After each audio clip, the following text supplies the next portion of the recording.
हम यहाँ बक्सर की पावन धरती पे गंगा नदी के तट पर हैं। आइए आज हम बात करते हैं एक ऐसे शख्सियत से जिनका नाम श्री मदन मोहन प्रसाद है। इन्होंने सिंचाई विभाग में काम करते हुए विभाग का नाम रोशन किया। इनका जन्म तत्कालीन पटना जिले के मोहिउद्दीनपुर ग्राम में सन 1947 ईस्वी में हुई। इनकी प्रारंभिक शिक्षा धनरुआ प्रखंड के बांसबिगहा और पभेरा में हुई। बाद में इन्होंने अपनी उच्च शिक्षा के लिए हाजीपुर और पटना का चुनाव किया। श्री मदन मोहन प्रसाद एक ऐसे जुझारू और जिंदादिल इंसान हैं जिन्होंने कबीर पंथ के रास्ते को अपनाते हुए पूर्णिया, सहरसा और अंत में बक्सर ज़िले में सेवा करते हुए यहीं से सेवानिवृत्त हुए। आइए मिलते हैं श्री मदन मोहन प्रसाद से। आपका छात्र जीवन कैसा रहा, हमें बताइए। मेरा छात्र जीवन संघर्षमय रहा। मिडिल स्कूल बांसबिगहा में जब जाते थे, बीच में एक फल्गु नदी है। बरसात के समय में 4 महीने उसको तैर कर जाना पड़ता था। दूसरी बात कि आज के समय उस समय में बहुत अंतर था। उस समय हम लोग तारा और सूरज के प्रकाश को देखकर समझ जाते थे कि कितना टाइम हुआ है, और वो देखकर स्कूल जाया करते थे। बांसबिगहा के बाद पभेरा गए, पभेरा से मैट्रिकुलेशन किए, और उसके बाद मैं हाजीपुर ओरिएंटल कॉलेज में गया। ओरिएंटल कॉलेज हाजीपुर में भी पढ़ाई लिखाई जारी था, लेकिन वहाँ से बराबर घर पर आना जाना रहता था। और चूँकि गंगा नदी बीच में गंगा नदी थी, इसीलिए हमेशा नाव से आना जाना रहता था, या स्टीमर महेंद्रू से चलता था कभी कभी। महात्मा गांधी सेतु उस समय नहीं था जी।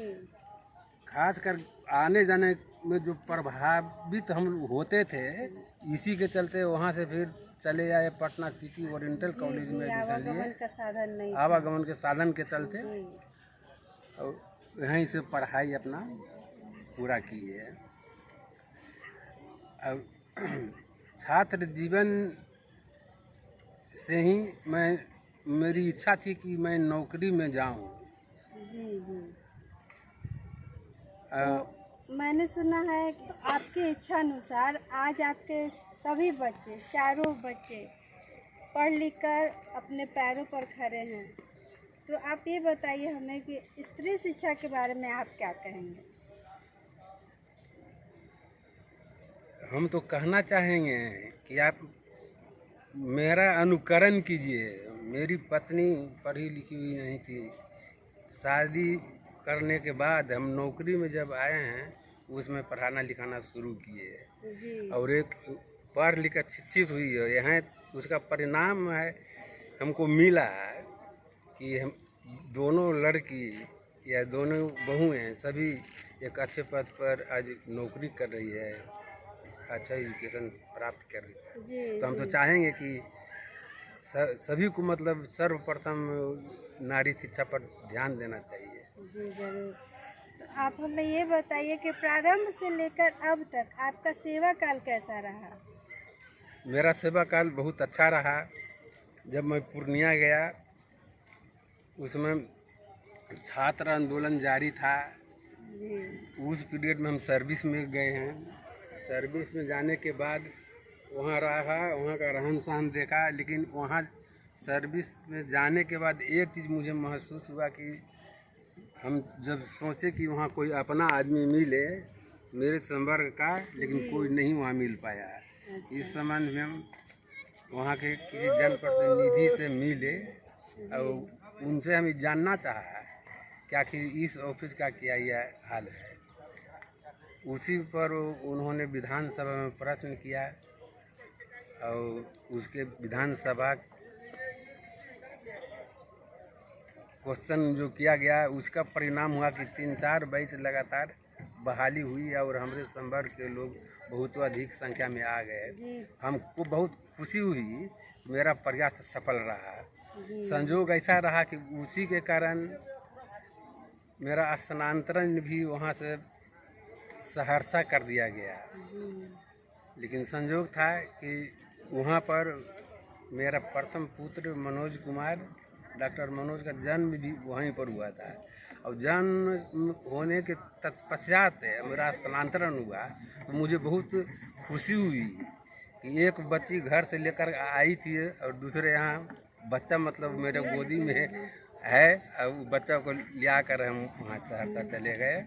सहरसा जाने के बाद सहरसा भी कुछ दिन रहा, कर्मचारी संघ से वहाँ भी जुड़ा और उसके बाद स्थानांतरण मेरा हाँ नहीं। जब हम सहरसा में थे जी तो सहरसा में ही एक हमारे सहकर्मी थे राम कमल जिनका नाम था। संजोग ऐसा रहा कि उन्हीं के भतीजा से मेरी लड़की का शादी संपन्न हो गया और शादी कोरिया पट्टी से ही हम कराए रहकर संपन्न कराए। और संजोग रहा कि उसके बाद मेरा स्थानांतरण भी बक्सर ही हो गया। तो मेरे लिए ये बड़ा अच्छा मतलब संजोग रहा और बहुत भाग्यशाली मैं समझता हूँ कि शादी भी किए और वहाँ पर चले भी आए। सर्विस में भी जब यहाँ पर आया तो सभी, चूँकि हम वहाँ भी वहाँ पर भी कर्मचारी संघ से जुड़े हुए थे और जो कर्मचारी संघ से आदमी जुड़ जाता है, जो कहीं भी जाएगा तो अपने संवर्ग को खोज लेता है, उसी की तलाश में थे, मिल गए।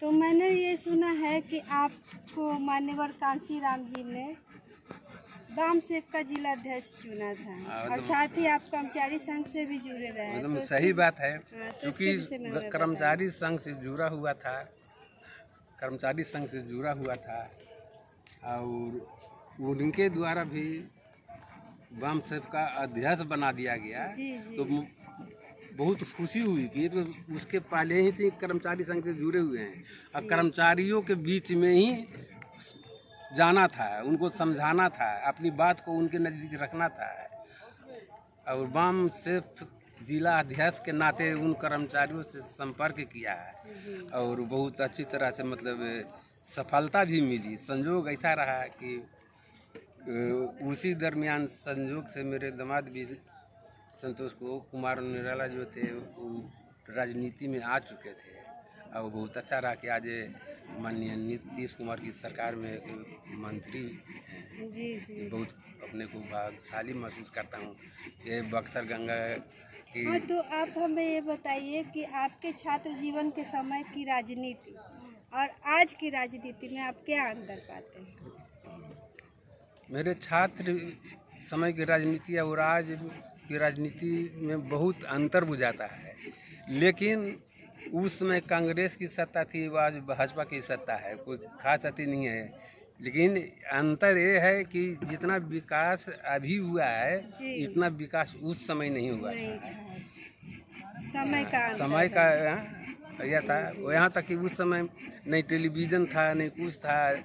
हम लोग तो बहुत कठिनाई से समाचार मिल पाता था, टेलीविज़न तो बाद में आया। अब आज सब कुछ उपलब्ध है, तो समय रहते समय की समय ऐसा ही आ गया कि मतलब ऑटोमेटिक सुविधा सब आ गया है। आप हमें ये बताइए कि आप अंबेडकर जी और कबीर साहब के विचारधारा से काफ़ी प्रभावित रहे, तो उसके विषय में आप हमें बताइए कुछ। हमें आप क्या संदेश देना चाहिएगा और आगे आने वाली पीढ़ी को, खासकर बच्चों को, आप क्या कहना चाहिए? ये तो अच्छा संयोग है कि कबीर मत तो खुद हम विरासत में दादाजी और मेरे पिताजी के द्वारा मिली जी। जो विचार कबीर साहब के था उसी से मिलता जुलता ही बाबा साहब भीमराव अम्बेडकर जी जी का है। बिल्कुल तो सही। हमको ये सटीक बैठा है, क्योंकि कबीर भी समाज सेवा ही सिखलाता है, और ये भी समाज सेवा ही सिखलाते हैं। जी जी भर्म के जाल में नहीं फंसना है, कर्म के भटकाव आधार की स्थिति नहीं आनी बटा चाहिए। हाँ। जी और कर्म कांड के कबीर भी विरोधी थे, आज ये भी विरोधी थे। बिल्कुल सही। तो हमको समाज सेवा का मौका मिला। जी कबीर साहब का भी जब अनुयायी थे, उस समय भी हम जगह जगह जा कर के खुद मतलब गाना बजाना करते थे। अभी भी मैं बजाता हूँ, गाता हूँ कबीर का बात है। अभी बाबा साहब में भी हैं, तो वही बात है कि उनके जहाँ जहाँ लोग अनुयायी हैं, जहाँ जहाँ उनका समर्थक है, उस बीच में जाते हैं, और वहाँ भी हमको उसी तरह का यह मिलता है जिस तरह के कबीर साहब। हमारे लिए तो दोनों बराबर हैं, कोनो अंतर नहीं बुझाता है। जी बहुत बहुत धन्यवाद, आपने अपनी इतनी अच्छी बातें हमारे साथ साझा की और अपना बहुमूल्य समय हमें दिया, अपना आगे आने वाली पीढ़ी को हमें इतनी अच्छी जानकारी दी, अपना मतलब अपना वो साझा किया हमने अपने विचार। बहुत बहुत धन्यवाद।